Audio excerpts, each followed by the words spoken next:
Meu nome é Daniel e sou ingresso aqui do curso de Economia da USP. E, bom, a Elaine começou a apresentar uma parte do curso que era voltada para os povos originários aqui da América Latina, então discutindo um pouco da questão indígena com um foco até mais específico na questão brasileira, que é algo que a gente quer enfatizar aqui ao longo do curso.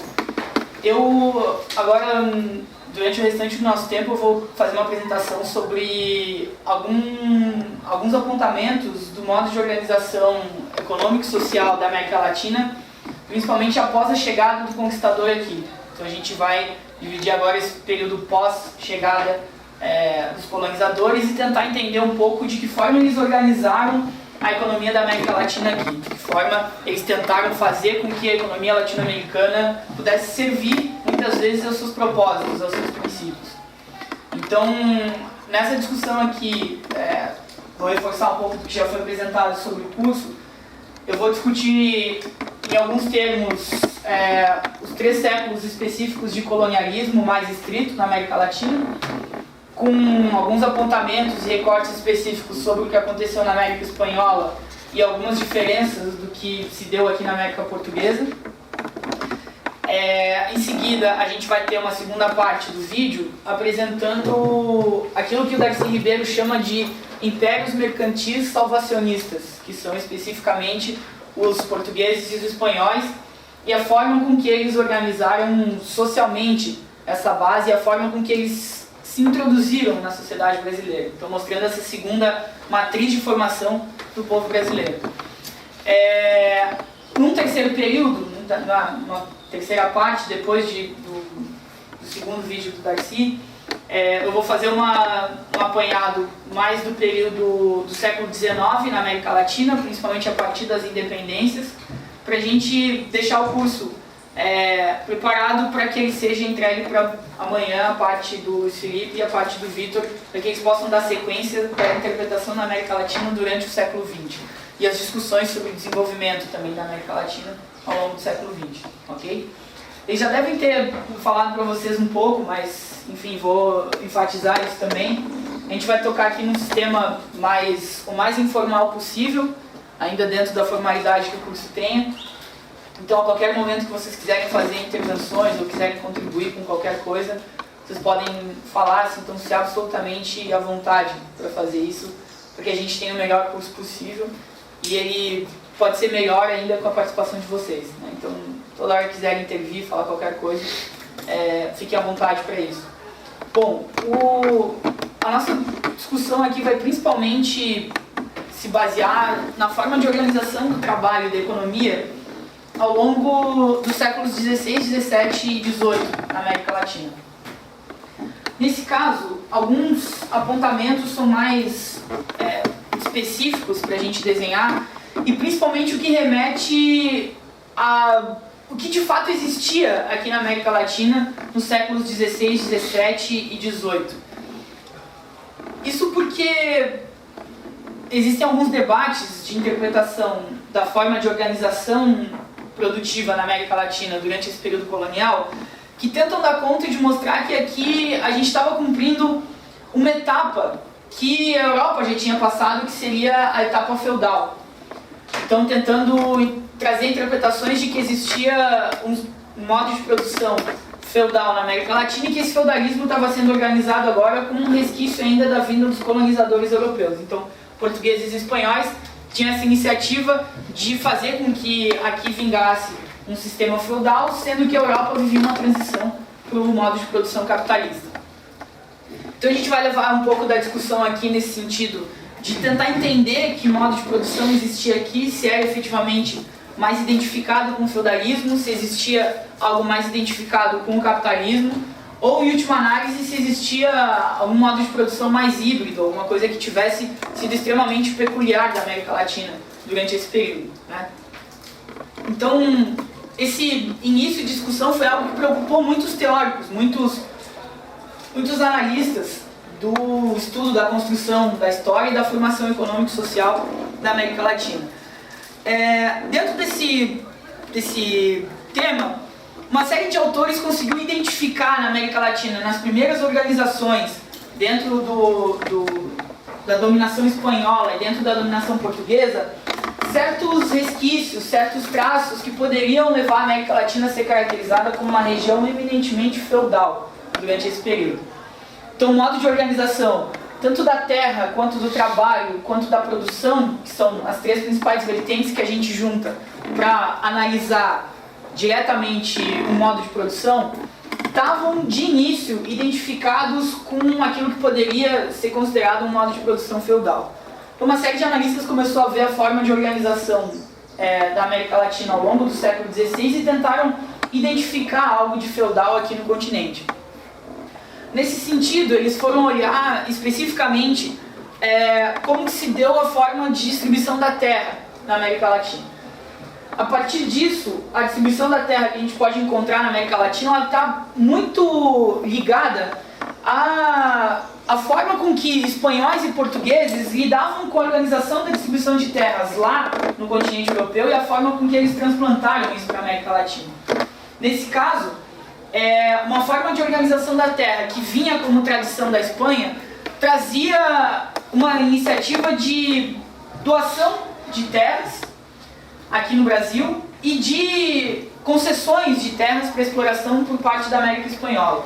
Então, conquistadores que vinham ocupar regiões, principalmente dos 4 vice-reinados que se estabeleceram na América Espanhola, e mais destacadamente os vice-reinados da Gran Colômbia e o vice-reinado do Prata, além do vice-reinado do Peru, foram todas regiões em que se tentou aplicar um sistema de divisão da terra, de ocupação da terra, que partia por um princípio de pessoas que teriam sido destinadas para serem particulares e executarem as suas próprias atividades dentro do território americano. Nesse caso, esses conquistadores tinham uma chancela real, tinham um aval por parte da realeza, tanto em Portugal quanto na Espanha, para que eles pudessem vir aqui e pudessem explorar melhor essas regiões. E ficou facultada a esses dominadores a forma de organização do trabalho e a forma de organização da produção também nessas regiões. Então, dentro desses 3 aspectos que a gente vai discutir aqui, que são terra, trabalho e produção, no que se remete à terra, o que se pode entender é a vinda de conquistadores para o território da América como um todo, e mais notadamente na América Espanhola, uma forma de organização que teve traços de autossuficiência, teve algumas possibilidades de autossuficiência, da forma com que essa organização passou por concessões que eram garantidas pelo reino espanhol e que esses exploradores, esses conquistadores, passaram a exercer dentro de territórios que já tinham alguns recursos naturais para serem explorados. Então, nessa busca, nesse ímpeto do colonizador por encontrar aquilo que poderia ser extraído da colônia, o que se pode identificar é uma organização de um sistema de propriedade que estava intrinsecamente vinculado às demandas do reino. Se a gente pega o caso específico da América Portuguesa, o mais próximo que a gente teve aqui dessa forma de organização espanhola foram as capitanias hereditárias, dentro do processo de ocupação efetiva do território brasileiro, principalmente a partir ali de 1530. Então, uma divisão aqui do Brasil em capitanias hereditárias e uma série de concessões também garantidas pelo poder real, que vinham expressas em principalmente 2 documentos. Um deles era a Carta de Doação, que garantia a alguns proprietários a possibilidade de explorar o território brasileiro e que dava, de fato, a propriedade da capitania hereditária, e as chamadas Cartas de Segurança Real, que eram uma espécie de autorizações que o reino português fazia para que certas pessoas pudessem explorar economicamente o território brasileiro. Então, diante desse quadro, o que se organizou, a gente poderia colocar ainda no século XVI, em termos de ocupação da terra, na América Espanhola e na América Portuguesa, foi esse sentido de concessões a particulares, e esses particulares tinham a possibilidade de explorar, então, aquelas terras que eram ocupadas por eles, que eram concedidas. O principal limite dessa situação foi que, no Brasil, as capitanias não vingaram especificamente. A gente tem já tradicionalmente na nossa formação de ensino médio até, a visão de que foram duas capitanias que efetivamente teriam dado certo, que seriam a de São Vicente mais no sul, e a de Pernambuco mais no norte e no nordeste do Brasil, de fato. E essas teriam prosperado porque a atividade econômica que foi aplicada nessas capitanias efetivamente conseguiu dar retornos para o reino português.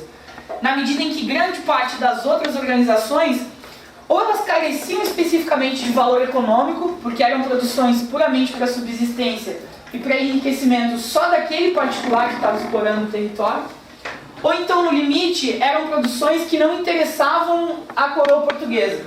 Produções que não tinham a possibilidade de se gerar excedente, ou no limite, se esse excedente era gerado, era um tipo de excedente que não tinha uma aceitação muito grande no mercado europeu. Então ele teria pouca chance de ser aproveitado em termos dessa relação colonial.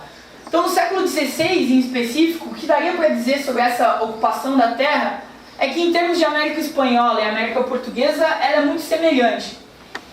E dentro dessa organização das capitanias hereditárias aqui no Brasil, a gente ainda tem uma replicação de algo que existia em termos de organização da terra lá em Portugal, que é a divisão em sesmarias. E as sesmarias são especificamente essa forma de conceder as chamadas terras devolutas, ou terras do Estado, terras hoje que a gente considera ainda, com o mesmo jargão, terras da União. Terras devolutas que, portanto, recebem uma chancela por parte do poder público para que possam ser efetivamente ocupadas e exploradas. Nesse sentido, uma das maiores situações que distanciam a América Portuguesa da América Espanhola é que na América Portuguesa esse tipo de chancela real, esse tipo de exploração do território não teve exatamente o grande grau de destinação econômica que se esperava. Principalmente porque aqui não foram encontrados no Brasil recursos naturais diretamente disponíveis para serem exportados para a metrópole. Então existia uma dificuldade entre a conexão da colônia com a metrópole se esse sistema de organização e de distribuição da terra tivesse uma possibilidade muito grande de se isolar daquela metrópole. E na América Espanhola a situação foi sensivelmente diferente na medida em que os metais preciosos já foram encontrados muito mais diretamente e também as produções para exportação tinham forte aceitação na Europa de uma maneira mais direta, um pouco antes até que o Brasil, por exemplo, tivesse toda essa economia muito mais voltada para a produção da cana-de-açúcar, quando a gente começa a fazer isso mais intensivamente a partir de 1560. Mas a América Espanhola já consegue se organizar dentro desses termos e estabelecer uma integração com a metrópole um pouco antes da gente. Agora, o que fica de comum, tanto na organização da terra na América Espanhola quanto na América Portuguesa, é que esse regime de exploração concedido a particulares, ele não passava especificamente disso, de um regime de exploração com limites muito sérios do ponto de vista da concessão e da possibilidade de explorar o território. Então o que é visto dentro da história da América Latina é que se a gente quisesse associar esse sistema ao feudalismo, algo que poderia ser de mais feudal é essa atomização do poder político e da ocupação do território. Por outro lado, essa atomização ela está extremamente limitada pelo caráter do poder real, que exerce uma força ainda muito grande sobre as colônias. Então isso marca aqui na América Latina uma distinção entre o poder de propriedade sobre a terra e o poder de se ter uma concessão de exploração do território, que era efetivamente o que acontecia por parte de Portugal e da Espanha com relação àqueles que vinham para cá. Então isso já de início marca uma diferença gigantesca entre o que aconteceu em termos de exploração da terra na América Latina e, por exemplo, nos Estados Unidos, onde se poderia até dizer que esse modo de produção feudal ele conseguiu ser, digamos assim, mais puro. Não exatamente pelo regime de trabalho, pela utilização da servidão com quem já habitava o território, que foi algo que se fez aqui, mas sobretudo pelo caráter da propriedade. Porque a propriedade era efetivamente daqueles que vinham explorar o território, muito mais do que uma concessão ou um direito de exploração econômica.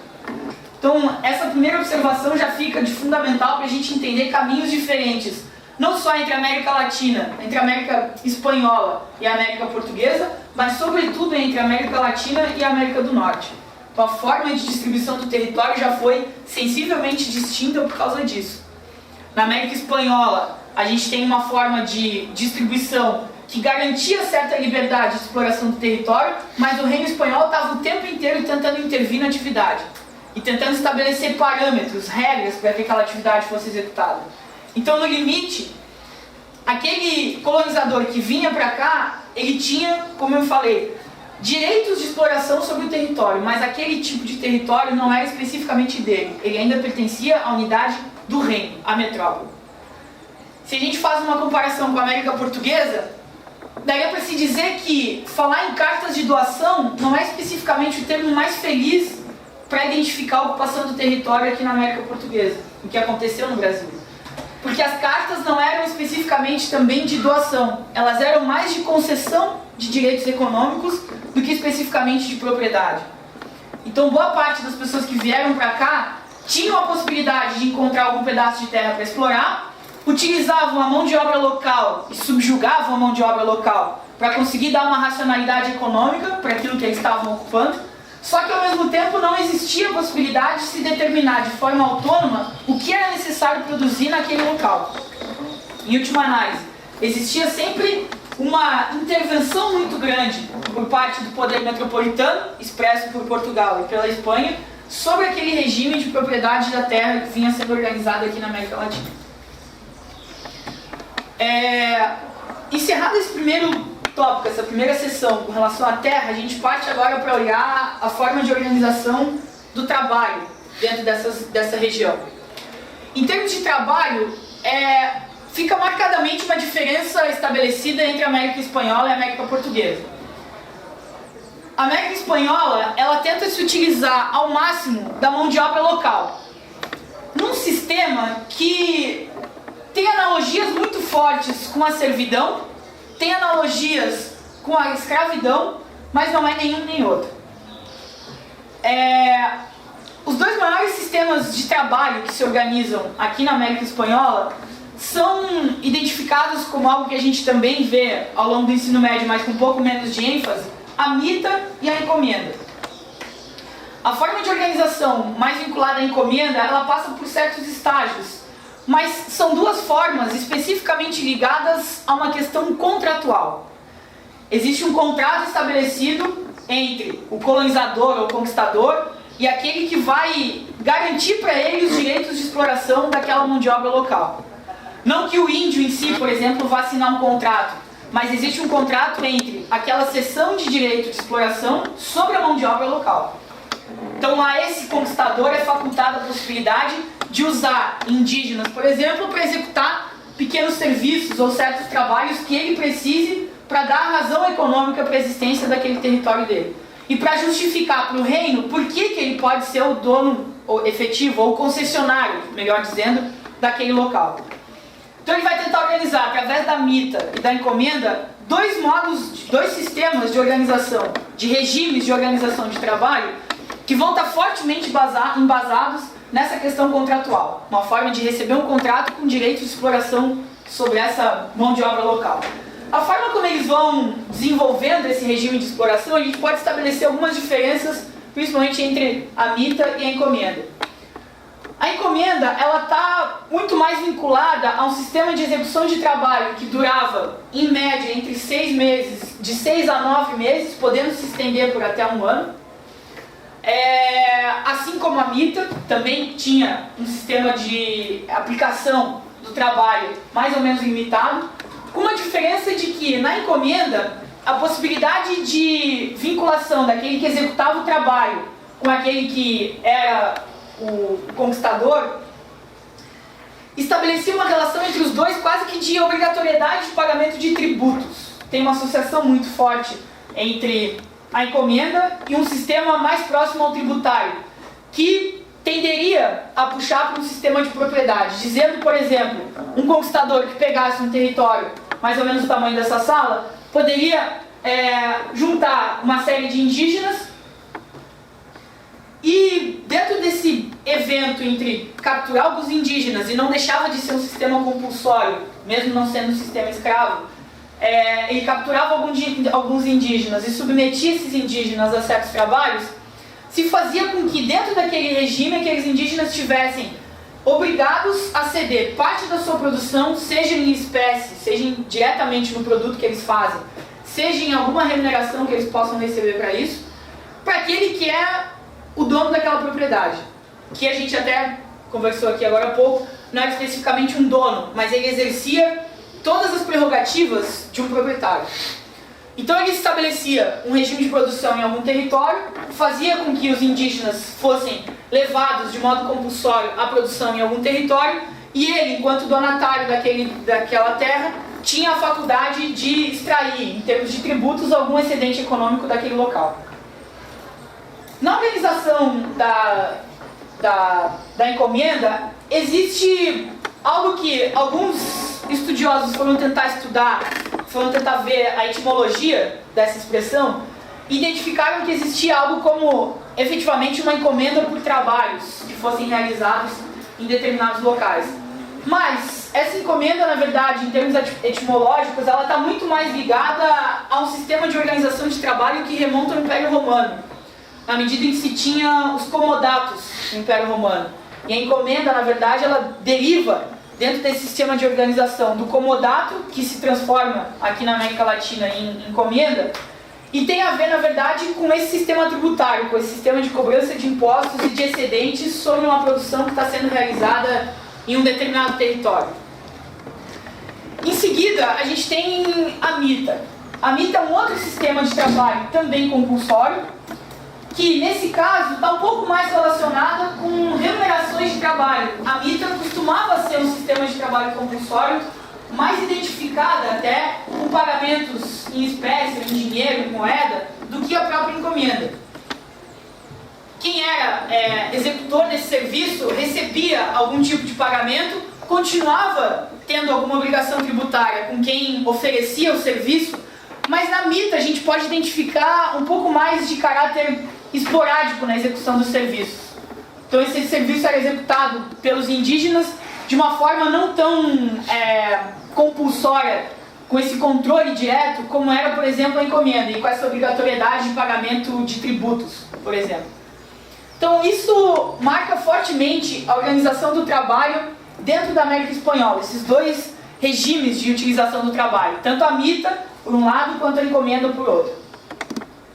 Se a gente parte para uma organização de trabalho na América Portuguesa, em específico, o que se pode verificar é a existência de utilização de trabalho indígena num sistema compulsório, semelhante à mita e à encomenda, mas isso foi extremamente limitado.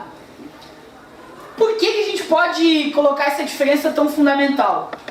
O sistema de organização do trabalho aqui na América Portuguesa, ele vai ser mais estudado na nossa terceira parte, quando a gente for discutir efetivamente o trabalho escravo e essa matriz negra do povo brasileiro.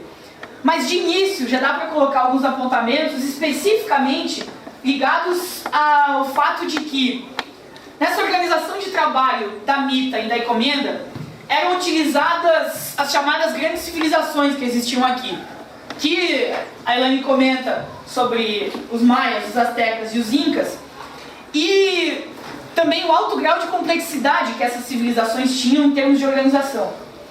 Dentro desse grau de complexidade, o que o conquistador europeu viu, nesse caso sobretudo o espanhol, é que seria praticamente impossível submeter todos os indígenas daquelas civilizações a um sistema de trabalho compulsório.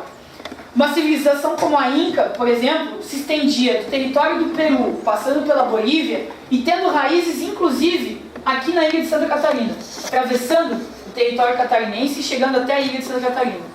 Então essa interligação desse tipo de povo estabelecia uma civilização que chegou a ter aproximadamente 40 milhões de pessoas. E aí organizar um sistema de trabalho compulsório com uma civilização tão bem construída como essa, para o espanhol, era algo muito difícil.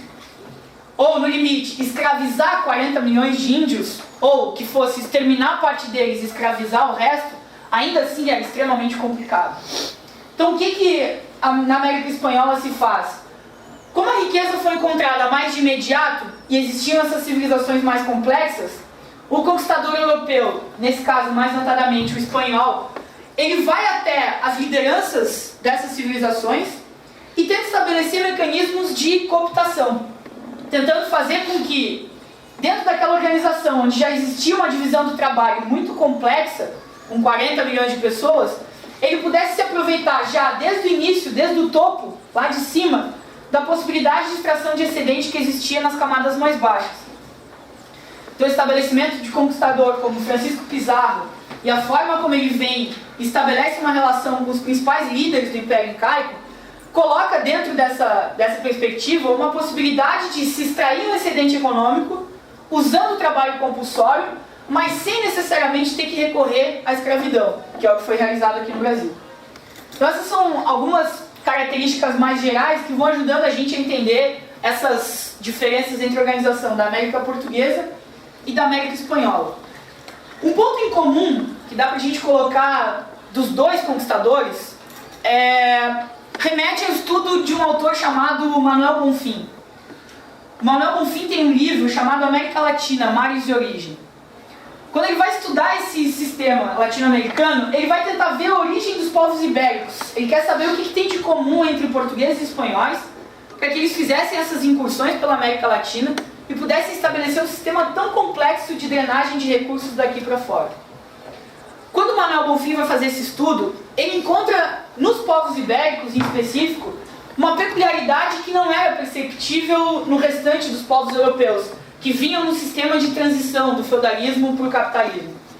Manuel Bonfim vai encontrar uma disputa muito acirrada entre os povos ibéricos e os mouros, que eram efetivamente quem ocupava o território da Ibéria durante os séculos, mais ou menos entre o século III e o século XIII.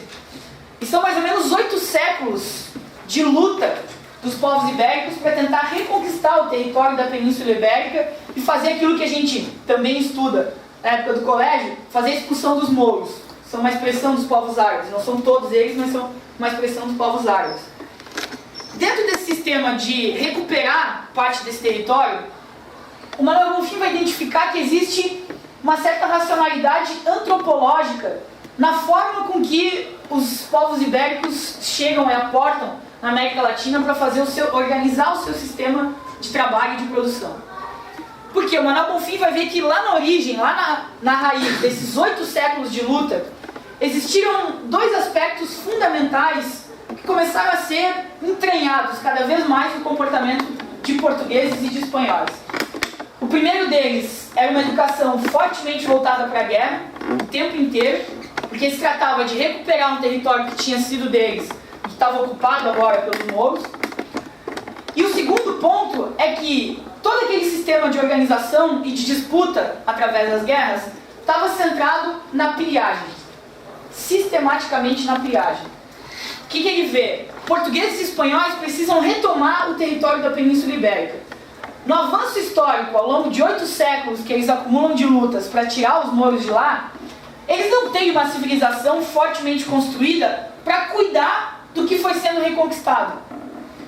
Então, o Manuel Bonfim traz, por exemplo, apontamentos de que, na descrição da reconquista do território da Península Ibérica, várias determinações reais davam conta de que, uma vez conquistado um território, era necessário partir para a conquista do próximo, mas sem necessariamente criar, por exemplo, um sistema econômico, organizar aquele território que tinha sido reconquistado. Bastava ter a conquista e poder praticar a pilhagem, ou seja, extrair o máximo daquele que habitava o lugar no período anterior.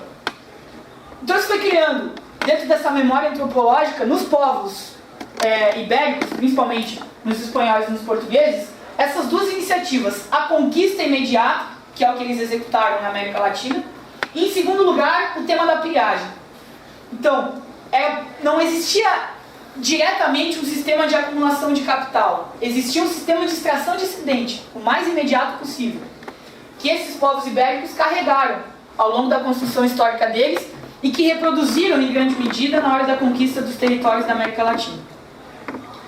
Então, com base nessa forma de organização da terra no primeiro lugar e com forma de organização do trabalho no segundo lugar, toda essa memória histórica, esse sistema antropológico que foi sendo cunhado ao longo dos 8 séculos de luta já dentro do território europeu, foi exportado para a exploração da América Latina também. E aí ele identifica que, dentro da organização desse sistema, além de terra e além de trabalho, é preciso organizar também a forma de subsistência. Que tipo de razão econômica vai se dar para esse território que foi sendo conquistado. Sobre isso, a gente vai tentando colocar algumas formas em que a organização do trabalho para extração de excedente teve aproximações com o modo de produção feudal. Por quê? Porque o regime ao qual eram submetidos os índios, sobretudo na América Espanhola, da mita e da encomenda, tinha traços marcados do sistema de trabalho servil. Essa forma de gerar um excedente para remunerar alguém que de fato é o dono de um espaço, tem traços marcados de ocupação servil, de modo de trabalho servil, de organização servil. Só que ao mesmo tempo, em termos de racionalidade econômica, o que começa a ser identificado na América Latina é que algo que era fundamental para a organização do modo de produção feudal não acontece na América Latina, que é o caráter da autossuficiência. O que isso quer dizer? Todo o sistema de exploração econômica da América Latina estava sempre eminentemente vinculado a produzir excedentes e exportar esse excedente para a metrópole. Então, na organização produtiva aqui, por mais que se tivesse, por exemplo, um sistema de distribuição de terras que se identificava mais ou menos com os feudos, um sistema de organização do trabalho que pudesse se identificar mais ou menos com o regime servil, em termos de autossuficiência, esses territórios latino-americanos jamais alcançaram algo semelhante. Nas palavras do Darcy Ribeiro, esse que a gente está acompanhando aqui hoje, a América Latina é uma região que jamais existiu para si mesma, ele fala. Porque é uma região que sempre precisou, e ele particulariza o Brasil nesse caso, o Brasil também é um país que jamais existiu para si mesmo. A gente faz parte de um sistema econômico que não foi criado para ser autossuficiente. Ele foi criado para ser uma parte do desenvolvimento da economia mundial. Então, do jeito que a gente foi organizando o nosso sistema produtivo aqui, mesmo na América Espanhola, a produção para exportação sempre foi uma tônica nos 300 anos de colonialismo que existiram aqui. Na América Portuguesa é mais fácil de ver isso, já que durante boa parte da história do Brasil, ou do que se estuda mesmo nos currículos de economia, com relação à formação econômica brasileira, o que se tem é a ideia de sempre estudar a economia brasileira a partir dos ciclos de produção. Então a gente vai lá e vê o ciclo da cana-de-açúcar, o ciclo do ouro, o ciclo da borracha, ciclo do café, ciclo do algodão, e por aí vai. Como a gente vai vendo a nossa economia mais voltada para esses ciclos, na América Portuguesa é mais fácil perceber o quanto a gente está integrado com o mercado mundial e o quanto a nossa economia está sempre voltada para atender algum interesse estrangeiro. Pelo menos durante a época colonial.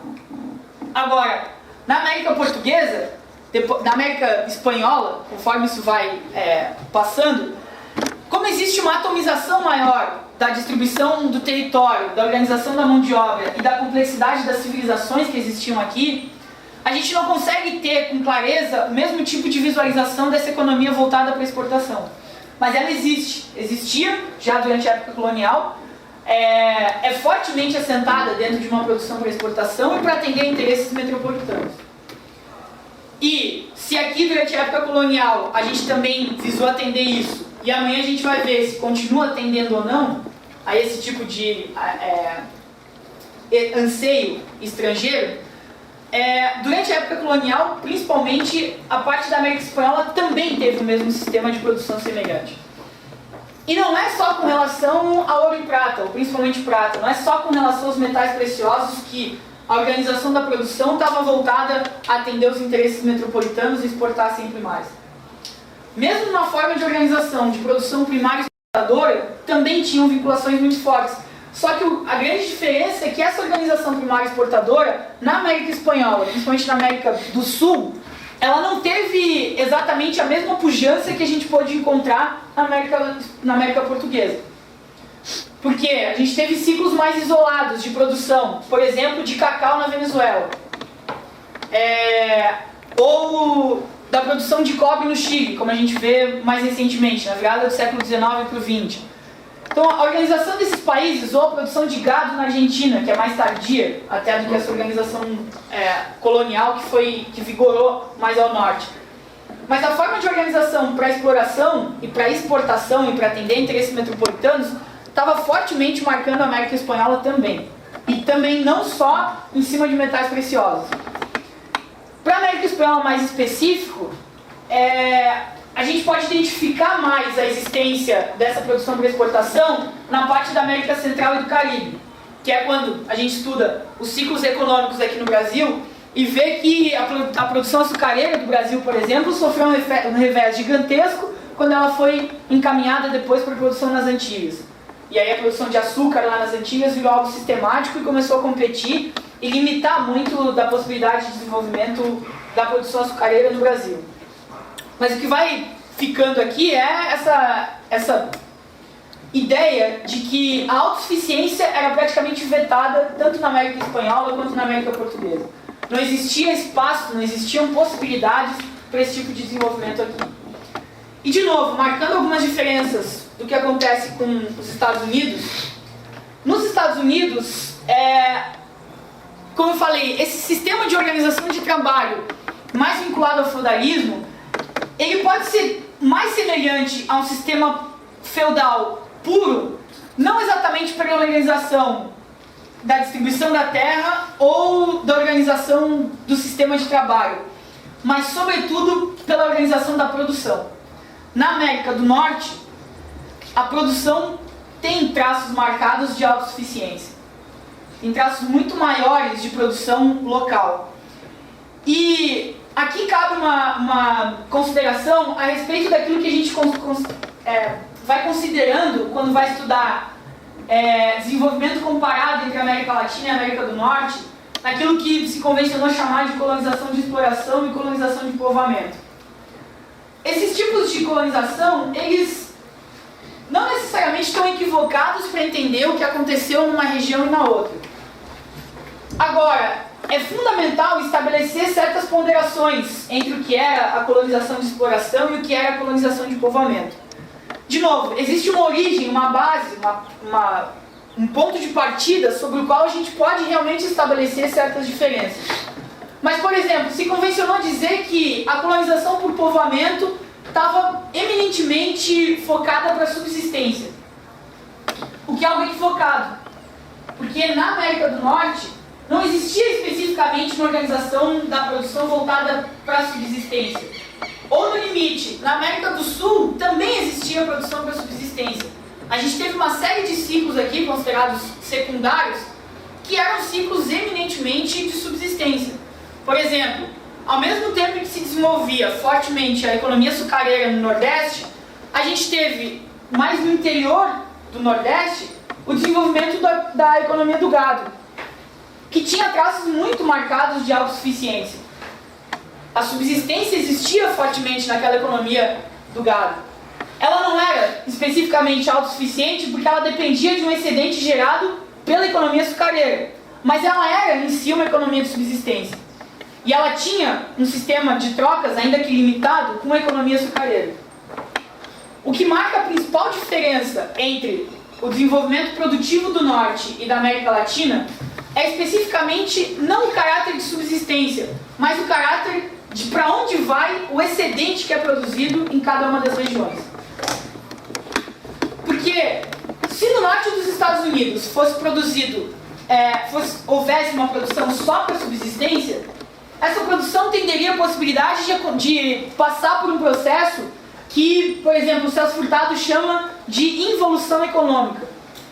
Por quê? Porque no limite em que, por exemplo, um criador de gado tem 2 ou 3 cabeças de gado das quais ele cuida, e ele, com essas cabeças de gado, vai ter a iniciativa de cultivar, conduzir aquele gado e deixar para os descendentes dele, no limite ele não gera nada de valor, nada de extração, nada de excedente para gerações subsequentes. Ele está vivendo no limite da subsistência dele e ele não gera excedentes econômicos. ou no limite, o alcance do excedente econômico dele é muito pequeno, porque vai no limite da troca entre essa produção de gado e a produção açucareira, mas ele depende de um excedente açucareiro para a ocupação dele existir. O que a gente vai vendo nos Estados Unidos é que, para além da subsistência, existe a autossuficiência. E existe a geração de excedente, mas um excedente que não vai para fora dos limites nacionais, ou não vai para fora dos limites coloniais. Ele fica ainda assim na colônia e começa a transitar entre várias regiões. Então, na América do Norte, o que se identifica é um grau muito mais elevado de complementariedade de uma economia interna que já vai sendo mais pujante. Uma complementariedade que cria, por exemplo, na região de Nova York, uma produção manufatureira muito mais elevada. No sul dos Estados Unidos, aquela produção voltada para exportação, principalmente através do algodão. E mais no interior dos Estados Unidos, mais a oeste de Nova York, uma produção de alimentos muito bem conduzida que sustentava não só a produção manufatureira das cidades, mas sustentava também o campo, aquela produção de algodão no campo. Então, o que marca especificamente muitas das diferenças de caminho de desenvolvimento entre a América do Norte e o resto da América Latina não é especificamente a questão de monocultura exportadora e subsistência. É principalmente para onde vai o excedente econômico que é gerado em cada uma das duas regiões. O excedente econômico da América Latina é o tempo inteiro exportado para atender os interesses metropolitanos. Um excedente econômico da América do Norte circula dentro da América do Norte na forma intra-regional.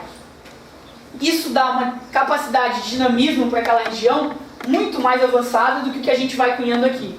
E é uma das marcas que fazem com que, por exemplo, as atividades exportadoras sejam, até hoje, as mais rentáveis dentro da América Latina. Porque o principal, economicamente, é estar ligado ao mercado externo. Aquilo que mais dá resultado dentro da América Latina não é disputar o mercado interno. O que dá mais rentabilidade e principalmente mais segurança em termos de investimento é o mercado externo. Por isso que, por exemplo, o sonho de todo empresário brasileiro é ou exportar ou vender a empresa dele para uma empresa estrangeira ou para alguém maior que ele. Ele tem que chegar por algum caminho no mercado externo. Chegando no mercado externo, ele garante rentabilidade e segurança para o negócio dele. E aí, se ele vende a empresa, ele pode viver de renda, ou se ele continua dentro da atividade, mas está ligado ao mercado externo, aí sim ele pode ter uma atividade que ele sabe que vai ser segura, porque a rentabilidade daquela atividade está garantida. A base de construção desse tipo de formação econômica está aqui na época colonial. A forma com que todas as atividades econômicas sempre tiveram a iniciativa de se integrar com a metrópole.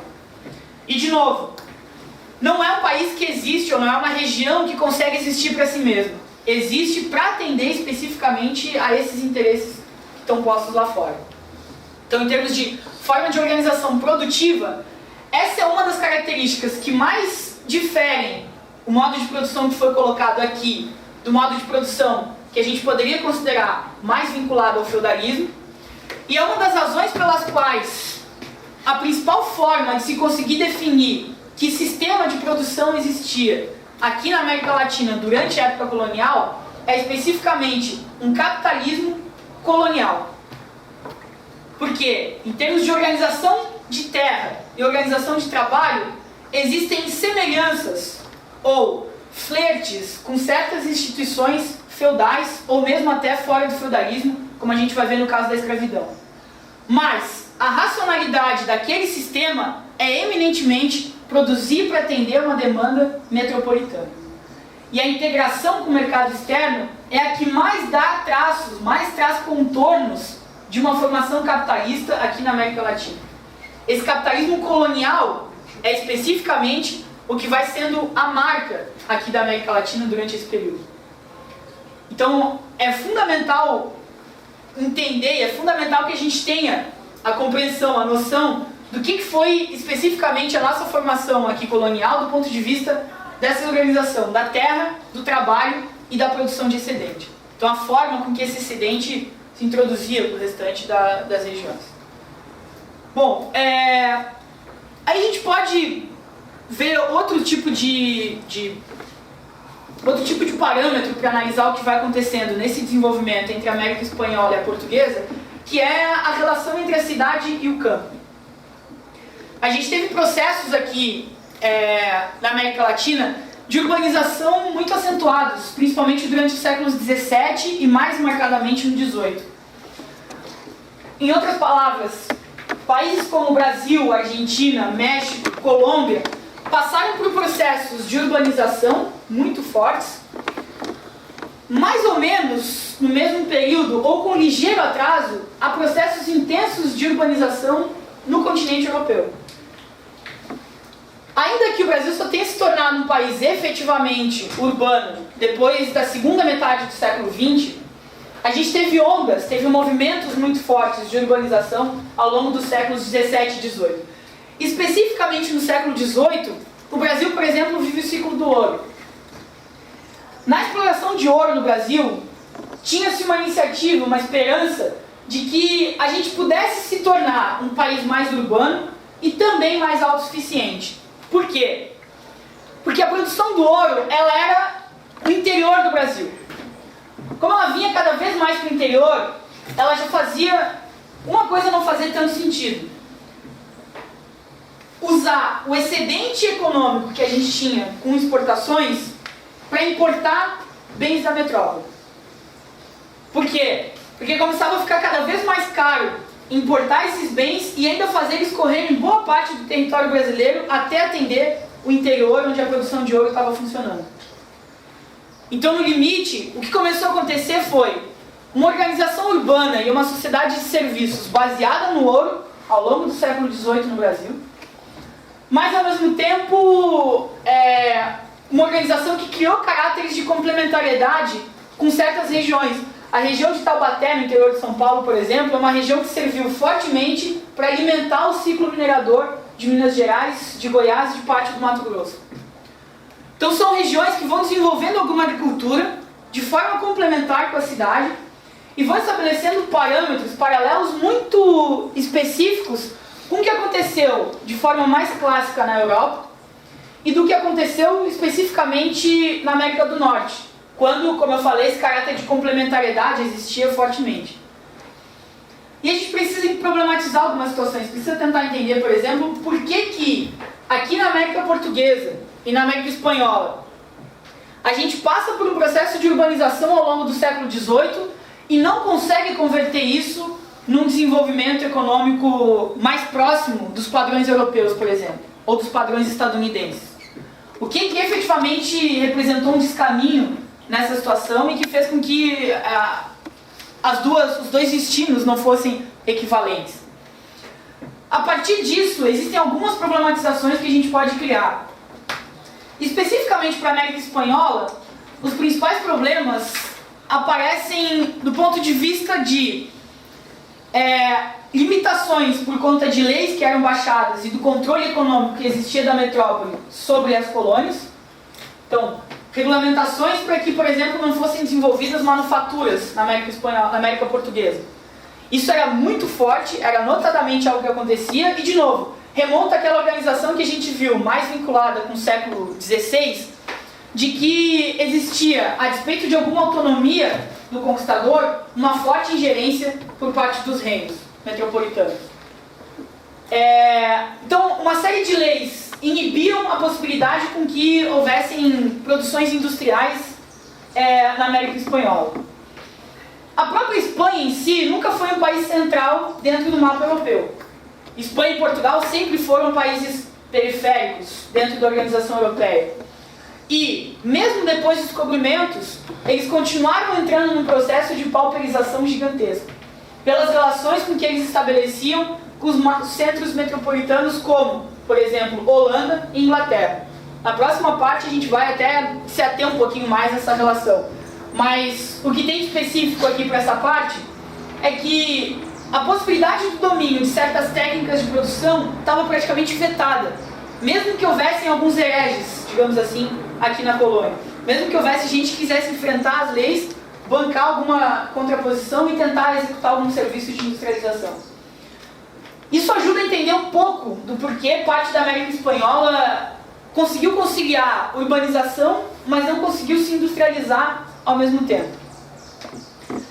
Aqui na América Portuguesa, a gente tem o mesmo evento das leis metropolitanas, mas tinha uma situação ainda mais dramática, que era a utilização do trabalho escravo. A utilização do trabalho escravo aqui impunha pra gente uma situação onde existia uma produção líquida de moeda, nesse caso o ouro, como uma forma líquida de se ter moeda circulando dentro da nossa economia.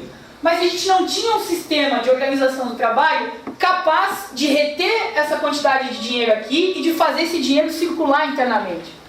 Como todo excedente de moeda era exportado junto com as mercadorias, a gente acabou criando um sistema onde a parte da escravidão que não era monetarizada não dava nenhum traço de dinamismo econômico para as atividades que eram feitas aqui. Então, por mais que se executassem serviços e se desenvolvesse uma economia com base na urbanização e na utilização do excedente da produção do ouro, aqui no Brasil a gente não conseguiu também conciliar a urbanização com industrialização. E esse é um eixo fundamental para entender dificuldades do desenvolvimento capitalista na América Latina. Se a gente pega a história dos países centrais, principalmente os países europeus, o que se pode entender é que esses países europeus, como um todo, e mais notadamente, mais tardiamente, os Estados Unidos, foram regiões onde os processos de urbanização vieram acompanhados por processos de industrialização. Quando esses países conseguiram conciliar a urbanização com a industrialização, eles conseguiram provocar efeitos gigantescos na relação campo-cidade. Primeiro deles, quando existe êxodo rural e uma iniciativa de urbanização que encontra industrialização, em grande medida, a mão de obra excedente que está migrando do campo encontra trabalho na cidade. Isso provoca, por exemplo, um efeito positivo do ponto de vista dos salários reais, do nível dos salários reais dessa população que está migrando, está saindo do campo e está indo em direção à cidade. Segundo aspecto, dentro dessa migração, se as pessoas estão saindo do campo, existe uma possibilidade de que elas se tornem urbanas, industriais e não tenham autossuficiência, não possam ser capazes de autossustento. Então, nessa situação, o que o campo faz? Ele estabelece uma relação complementar com a cidade. Ele produz alimentos para sustentar a cidade. Isso faz com que o nível de salários e de rentabilidade no campo também se eleve. Do ponto de vista da produtividade, como as pessoas, no processo de urbanização, saem do campo e vão em direção à cidade e encontram trabalho, esse fato de encontrar trabalho e de ser um trabalho cada vez mais especializado e dividido socialmente, nesse caso a partir da industrialização, a produtividade do trabalho tende a crescer nas cidades. Como o campo precisa dar conta de uma demanda cada vez maior das cidades por produção de alimentos, existe também maiores pressões e iniciativas para que a produtividade do trabalho no campo se eleve. Então, em termos de relação campo-cidade, nos países centrais o que a gente encontra é um grau altíssimo de complementariedade, que consegue elevar tanto o nível de salários reais, quanto a produtividade do trabalho no campo e na cidade. O que a gente viveu aqui como movimento de urbanização? A urbanização que foi acontecendo, principalmente com o ciclo do ouro no Brasil, ela levou muita gente do campo para a cidade, fez com que essas pessoas vendessem o seu excedente de ouro, adquirissem algum valor monetário e fossem para economias de subsistência. Por quê? Porque a racionalidade econômica imposta aqui pela colonização ainda era produzir excedente e drenar para a metrópole, o tempo inteiro. Então, a ligação com o mercado externo e a impossibilidade de reter o excedente econômico dentro da economia nacional, ou nesse caso dentro da colônia, que ainda não era uma economia nacional, faz com que essa economia tenha capacidades muito grandes de se atrofiar a cada ciclo que não vinga, ou a cada ciclo que deixa de existir. Então, o Nordeste se torna uma região altamente desenvolvida no Brasil entre os séculos XVI e XVII. Quando a gente parte para a concorrência antiliana e tem que lidar com ela, e os preços do açúcar não sofrem efetivamente uma baixa generalizada, mas eles deixam de ter a grande rentabilidade que eles tiveram durante um período, isso faz com que a economia brasileira como um todo mergulhe numa depressão gigantesca. Quando o ciclo do ouro passa por pelo menos 25 anos, e é um ciclo extremamente efêmero, São 25 anos em que o ouro efetivamente responde pelo maior grau de acumulação de capital no Brasil, muito rápido, uma geração. Quando isso acontece e essa riqueza é toda drenada para fora, quando ela acaba, esse grau mínimo de complementariedade entre campo e cidade que existiu por algum tempo sofre reveses enormes.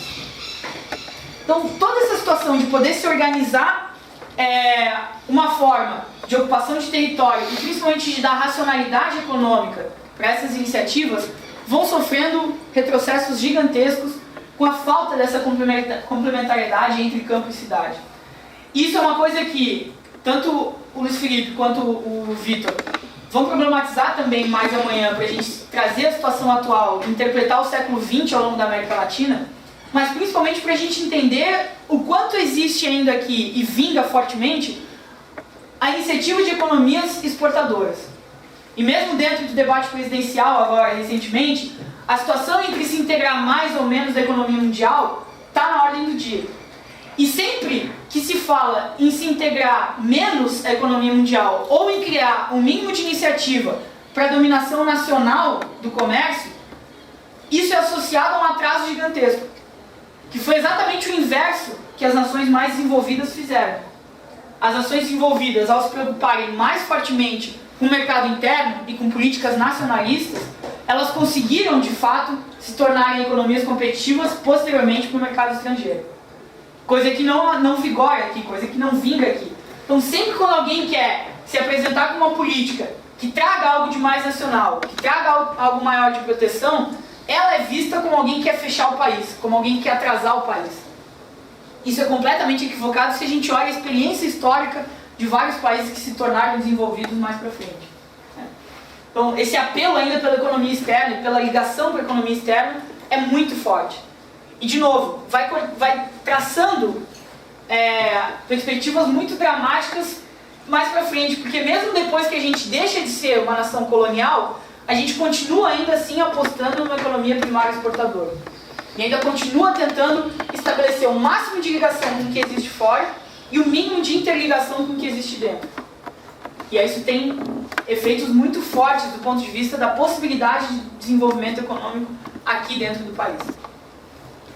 Bom, eu ainda preciso falar especificamente de só um último aspecto, para a gente fechar aí para o século XIX, que é a passagem desses impérios chamados mercantis salvacionistas e as marcas que eles deixaram no nosso território do ponto de vista da organização da terra, da organização do trabalho e da organização da produção.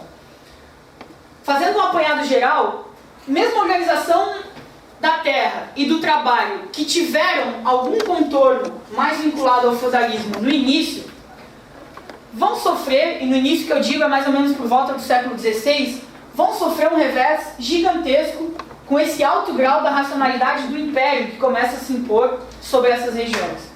Então, o grau de intervencionismo do Império Português e do Império Espanhol sobre essa economia aqui dá, de novo, claramente resquícios, traços marcados de uma relação capitalista, que tem como função fundamental não só produzir excedente para fora, mas trazer algo que é intrínseco de uma relação de produção capitalista, que é a acumulação de capital.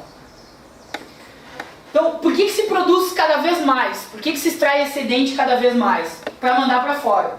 Mas parte desse excedente volta para cá e é reinvestido para potencializar essa produção ainda mais. E para que essa produção se potencializa? Para mandar melhor ainda lá para fora.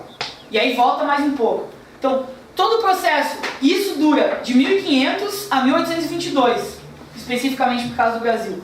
Ou, se a gente quiser pegar a América Latina como um todo, isso vai do século XVI ao século XIX, sem grandes alterações. Então, o que fica de mais marcado para a gente conseguir dar contornos capitalistas ao processo colonial da América Latina são principalmente esses dois aspectos. A integração com o mercado mundial e a possibilidade de se aplicar aqui fortemente um regime de acumulação de capital. Por que isso é importante? Porque existem outras instituições e outras formas de organização do trabalho que também tiram trabalho excedente. Então, por exemplo, a organização servil a organização de trabalho servil, ela também é uma forma de organização onde um trabalhador produz mais para alguém que vai extrair excedente de trabalho daquela pessoa que produziu, e ele vai produzir um valor maior do que aquele valor que ele tem efetivamente acesso para poder se reproduzir materialmente. Então ele vai produzir algum excedente de alguma forma, esse excedente é extraído por alguém, mas, por exemplo, dentro de uma forma de organização de capital, nos marcos da servidão, essa extração ela é praticamente de nível, de cunho social e político. Por quê? Porque existe uma base social muito bem assentada, por exemplo, a organização em glebas, que a gente estuda dentro do feudalismo, está cortada por isso. Tem uma organização social muito estrita e a capacidade de mobilidade dentro dessa sociedade é praticamente nula, algo que a gente estuda dentro do feudalismo. Então existe já um grau de extração diretamente social que está estabelecido. Existe um grau de extração política porque existe uma dominação política daquele que controla parte de uma propriedade ou parte de um território. Então, de uma forma ou outra, aquele trabalhador, seja ele indígena ou escravo, ele está subjugado numa relação de extração de trabalho excedente. E não é isso que garante um controle capitalista para a produção. O que garante um controle capitalista é que esse excedente vai se dar sob uma forma de extração econômica, de organização de um trabalho que precisa extrair excedente dentro da produção econômica e se ligar a uma raiz metropolitana. Então isso é que vai dando mais traços, mais ligações desse tipo de produção, mais vinculadas ao capitalismo do que ao feudalismo. Bom, feita essa parte, essa discussão, o que eu tentei fazer aqui foi colocar entre os séculos XVI e XVIII de que forma se organizaram a ocupação da terra, a organização do trabalho e a organização da produção dentro desse período colonial nas Américas portuguesa e espanhola. Agora a gente vai ver em termos de perfil social de que forma esse colonizador português e espanhol se inseriu na sociedade e de que forma ele condicionou uma das bases da formação do povo brasileiro. A gente vai agora mais uma vez para o vídeo para tentar fechar essa parte da formação econômica, uma parte de formação de base social.